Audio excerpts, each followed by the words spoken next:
Hello guys and welcome back to Pragya Vahini. आज हम क्या करेंगे? आज हम करेंगे हमारा ट्रायंगल वाला जो टॉपिक चल रहा था उसके एक्सरसाइज के क्वेश्चन आंसर्स, जो कि हमने 2 क्वेश्चन तक तो कर ही लिया था। आज हम उससे आगे करेंगे, ठीक है। तो हमारा आज का क्वेश्चन क्या है? क्वेश्चन नंबर 3 कह रहा है look at the figure and fill in the blanks, यानी कि हमें फिगर के अंदर देखना है और उसमें से फिल इन द ब्लैंक्स को भरना है। तो इसमें क्या लिखा हुआ है? A triangle can be written symbolically as. मैंने आपको क्या बताया था कि ट्रायंगल जो होता है उसका सिंबल क्या होता है, क्योंकि हर एक चीज का सिंबल तो होता ही है। और जैसे इज इक्वल्स टू है उसे हम इस तरीके से लिखते हैं, है ना। इनइक्वालिटी है उनको हम इस तरीके से या इस तरीके से लिखते हैं। तो इसी तरीके से ये पूछ रखा है कि हमारा ट्रायंगल जो होता है वो किस तरीके से हम लिखते हैं सिंबॉलिकली। तो मैंने आपको क्या बताया था कि सिंबॉलिकली हम ट्रायंगल को लिखते हैं इस तरीके से, ठीक है। ये होता है एंगल, और यहाँ पर जो भी एंगल है, एंगल ए, एंगल बी या एंगल सी, तो सिंबॉलिकली हम कैसे लिखते हैं? ये वाला जो एंगल होता है, ठीक है, उसको बोलते हैं हम एंगल, ठीक है, ट्रायंगल, ठीक है, सही है। अब इसके बाद में है the sides of the triangles are. Side कितनी है ट्रायंगल की? देखो ये पहली, ये दूसरी और ये तीसरी, तो इसमें कितनी साइड्स है? 3 साइड है, ठीक है। The verticals of the triangle are. मैंने आपको क्या बताया था कि वर्टेक्स और वर्टिकल जो होती है, वर्टिकल मतलब कि शीट्स, यानी कि जो ये चौथी होती है ना, ये कितनी है इस ट्रायंगल के अंदर? 1 2 3। एक ट्रायंगल के अंदर कितनी होती है? 3 होती है। तो हमारा आंसर हमेशा क्या रहेगा? 3 रहेगा। ये हमारा ऑलवेज क्या रहेगा? 3 रहेगा। The angle of the triangle are. इसके एंगल्स कितने हैं ट्रायंगल के? ये ये ये हमारे जो एंगल होंगे वो कितने होंगे? 3 ही तो एंगल होंगे इसमें। 1 2 3 एंगल होंगे इसके अंदर, इस ट्रायंगल में, है ना। तो हमने ये भी लिख दिया 3। ओके, तो इस तरीके से आपको ये क्वेश्चन करने था। आई होप समझ में आ गए होंगे। अब हम क्या लिखेंगे? नेक्स्ट क्वेश्चन देखो, राइट एक्यूट एंगल्ड इस तरीके से, ऑब्ट्यूज एंगल्ड इस तरीके से, और राइट एंगल्ड। हमें क्या लिखना है कि ट्रायंगल जो है हमारे वो ऑक्यूट हैं, ऑब्ट्यूज हैं, या फिर राइट एंगल ट्रायंगल है, ठीक है। इस तरीके से हमें देखकर बताना है। अब देखो, जहां पर भी आपको 90 डिग्री दिख जाए, 90 डिग्री जहां पर भी दिख जाएगा वो क्या होता है? हमारा राइट एंगल ट्रायंगल होता है। क्या होता है? राइट एंगल ट्रायंगल होता है। तो यहाँ पे भी 90 है, तो ये क्या हो जाएगा? राइट एंगल्ड ट्रायंगल, ठीक है। जहां पर भी आपको 90 डिग्री दिख जाए, ये क्या है? Right angle triangle, right angled triangle. और कहां पर है एक 90? 90 और कहीं पे भी नहीं है, ठीक है। तो ये वाली चीज। अब इसके बाद में हमें क्या देखना है? ऑब्ट्यूज एंगल क्या होता है? ऑब्ट्यूज एंगल होता है हमारा जो 90 से बड़ा हो। अब ये तो सारे 90 से छोटे हैं, तो ये क्या हो जाएंगे? एक्यूट एंगल हो जाएंगे। क्या हो जाएंगे? Acute angle, acute angled triangle, जो कि 90 से सारे छोटे होते हैं। 135 डिग्री 90 से बड़ा है, यानी कि ये क्या हो जाएगा? Obtuse angled triangle, obtuse angled triangle, है ना। अब इसके अंदर कौन है? सब 90 से छोटे ही छोटे हैं, तो ये क्या हो जाएगा हमारा? Acute angled triangle, acute angled triangle. अब इसमें ये 120 है एक, जो कि 90 से बड़ा है, 90 से बड़ा है ना, तो ये क्या हो जाएगा हमारा? Obtuse angled triangle. I hope आपको इतनी चीज समझ में आ गई होगी किस तरीके से आपको क्लासिफिकेशन करना था कि ये कौन से एंगल हैं। बस आपको इतना ही करना था केवल इस उसके अंदर, तो इस एक्सरसाइज के अंदर, क्योंकि हमने, कोई कह देगा हमने 2 क्वेश्चन पूरे कर लिए केवल 3 मिनट के अंदर अंदर, ठीक है, जिसमें कि मैंने आपको अच्छे से एक्सप्लेनेशन भी दे दिया है।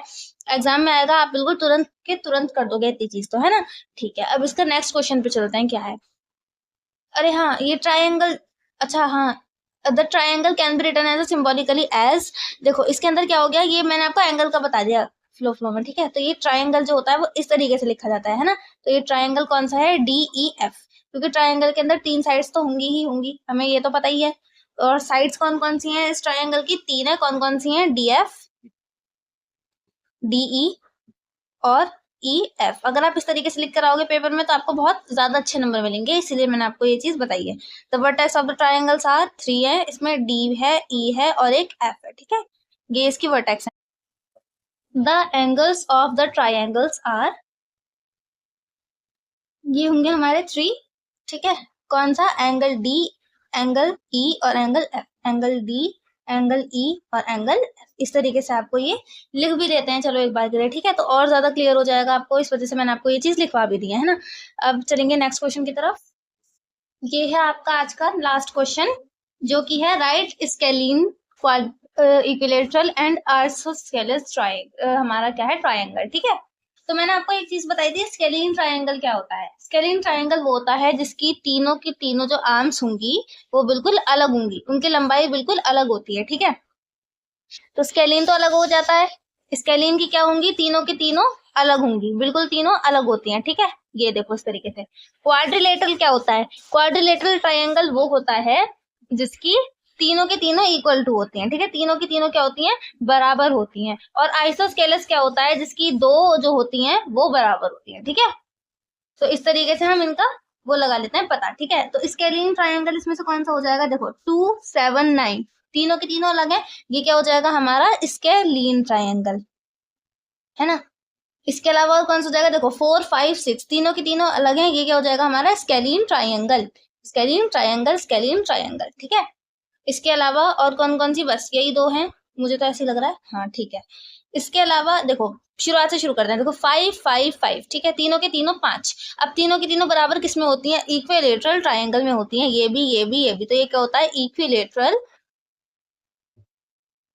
ट्रायंगल, ठीक है। ये भी ये भी ये भी, तीनों की तीनों बराबर है, ये क्या हो जाएगा इक्विलेटरल ट्रायंगल, ठीक है।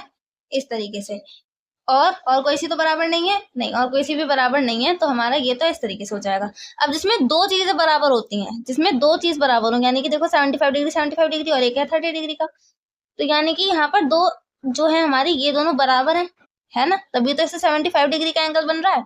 तो यहाँ पर जब दो चीजें आपकी बराबर हो जाएंगी तो वो क्या होता है, आइसोस्केलस ट्रायंगल होता है, क्या होता है आइसोस्केलस ट्रायंगल होता है, आइसोस्केलस ट्रायंगल, ठीक है।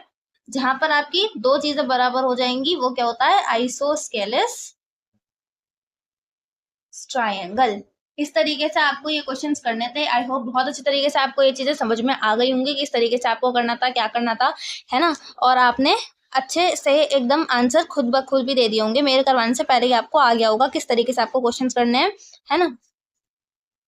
तो अब आपको क्या करना है, अब आपको केवल इसका एक रिवीजन करना है, शायद आई थिंक कल लास्ट वीडियो होगी या फिर परसों को लास्ट वीडियो होगी इस चैप्टर की। इसके बाद हम नया चैप्टर शुरू करेंगे। आप कमेंट्स में जरूर बताना हमें नया चैप्टर कौन सा शुरू करना चाहिए, वही वाला शुरू कर लेंगे, है ना। And thanks for watching and bye bye, take care.